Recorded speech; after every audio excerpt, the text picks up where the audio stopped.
if you can name 2 to 3 individuals, philosophers, thinkers in the East or in the West that have inspired you and helped you in your own, youth or and even today continue to inspire you. Can you think of maybe 2 to 3 people that come to mind?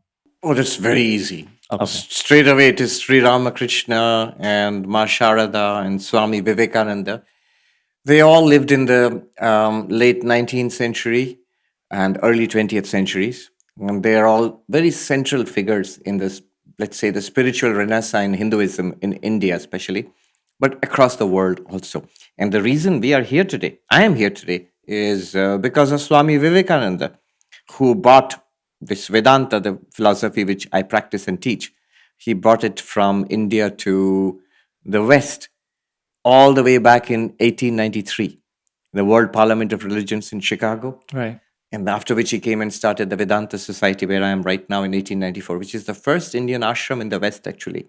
1894, going all the way back. So those three, straight off. Sri Ramakrishna, Ma Sharada, Swami Vivekananda, yes. Okay, I'm gonna maybe give a follow up to that. Can you give us 2 more, maybe from the West? From the West? Yeah.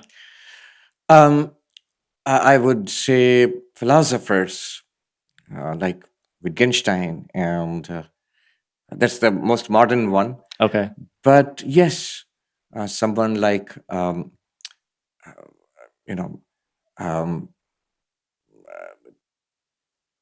this. I like the Greek Stoics, Marcus Aurelius, for example. If you go to the ancients, Right. and in between, I would say philosophers like Kant and Berkeley, definitely. Yes. What about them?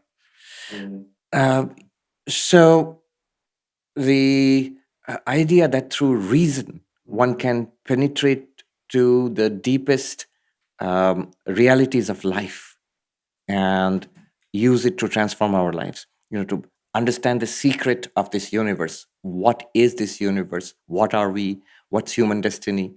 What's the best way to live? So these big questions. Yeah. Yeah. So these are the big questions in philosophy. And always, of course, the more than the philosophers, I would say, whether it's East or West, it's the great spiritual masters, whether it's the Buddha or Sri Krishna Yeah. or Jesus. These are the sources of spiritual life for all of us. For me also, if you want top few names, I would name them, but I think that would be common to all of humanity. I want to move, you spoke about reason and logic, and I want to talk about today's times a lot, especially when it comes to the youth of today, what we might call like millennials, Gen Z, and I think the ones coming up, they're not youth yet, but Gen Alpha, I think that's what they call them now. But I think we kind of, if I were to observe, as part of that community, a very reason based age group where we're really looking into the logic of things when it comes to religion and faith. We question the reality and how legitimate they actually are. And statistically speaking, the millennials as well as Gen Z increasingly becoming atheist and agnostic as a generation. What is Vedant's answer to that, or how do we package or approach Vedant and that philosophy in a way that is palatable to that generation that is becoming, maybe more reason based, but also moving away in that process of becoming scientific, moving away from faith and things that might be more metaphysical? Yeah, not reason based. Okay. Let's not kid ourselves. Also, not so different from earlier generations as we might like to think. Hmm. Somebody asked me a question. So, this speaks to what I'm trying to say. A gentleman asked me that in Vedanta or spiritual paths, we say the whole project is to overcome suffering. And he said, my 13-year-old daughter said, well, we take all the happiness that comes to us in life. Why not take the suffering too? So I had no answer to her. Why? I mean, she said, Dad, why are you trying to overcome suffering? If the goal is to overcome suffering, why are you trying to overcome suffering? And the gentleman said, I had no answer to that. What would you say to that? I would say she's 13. That's the answer. She hasn't seen suffering. And I hope and pray she does not see suffering. Right. Yeah. So, this pursuit of fulfillment, happiness in the most broad term, and the effort to overcome pain and suffering is instinctive. These are ground zero. You can't ask, I'm in pain, and then I'm trying to overcome that pain or escape that pain. You can't ask why. No, that is the answer in itself. So we are all trying to do that.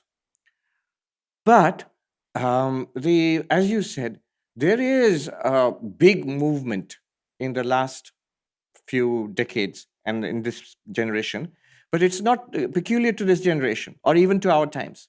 It started centuries back with the growth of with the split between religion and science, with the growth of independent inquiry, philosophies freed from the bounds of religion. Right. Yeah.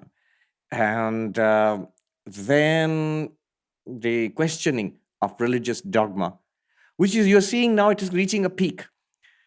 Now, my answer is twofold. One is it's not that people are losing interest in religion, they aren't. There's a huge new section called spiritual but not religious. Right. So, a lot of young people, if you ask them, we are interested in spirituality. It's just that not the kind of spirituality which we are getting from organized religion. Ken Wilber, he says, organized religion, if it has to appeal to young people today, has to do three things at least. First and foremost, stop fighting amongst yourselves. I'm right, you're wrong, everybody else is going to go to hell unless you follow my way or the highway. Stop that. Right. Yeah. That doesn't appeal. Second, science. What is already mainstream science, what is already understood by mainstream reason and science, don't reject that just because your book says so or your ancient tradition says so. That is again highly unappealing. And third, values which are already accepted in secular society, in the first world at least, don't go against it straight away. Just because you have been holding on to these values in your church or you're in your community or you're in your country for centuries or millennia. So these three things: stop fighting, update yourself, scientifically speaking, and values wise regarding race and gender and environment and things like that. Don't be contrary there. These three things are what's putting off people really. Otherwise, young people are very interested in spirituality. Second point I want to make is this predilection for reason. I will not believe without my intellect saying, yes, this is believable. That's really good for Vedanta. One of the things which Vedanta is very solid on is reasoning. So there is a spiritual approach which is belief based, and which we know the religions of the world in general are belief based. That's why in the United States, for example, the word for religion is faith, Right. which is foundational belief, not reason, not questioning, not skepticism. But you start off with faith. Right. If you start off with skepticism, you won't get off the ground in faith. So that's one kind of spiritual quest. I'm not saying it's invalid. It is valid. But it's one kind. It's not the only kind. Right. There is another kind of spiritual quest, which is experience based and reason based. So, which appeals not to believe in certain things because I say so, because the book says so, because tradition says so. No, don't believe. Rather, seek to understand from the very beginning and seek to experience, not just believe in it. Vedanta is like that. So, I think Vedanta is very well placed. That's why traditions like Buddhism, for example, which does not come with a lot of metaphysical baggage. It does, but that's not the way it's packaged in the United States. That's right. So, Yeah. but then, speaking for Buddhism, it doesn't ask you straight away to believe in God or an immortal soul, stuff like that. So it's more meditation based and ethics based, and that appeals to a large number of people. Right. Vedanta is very well placed there.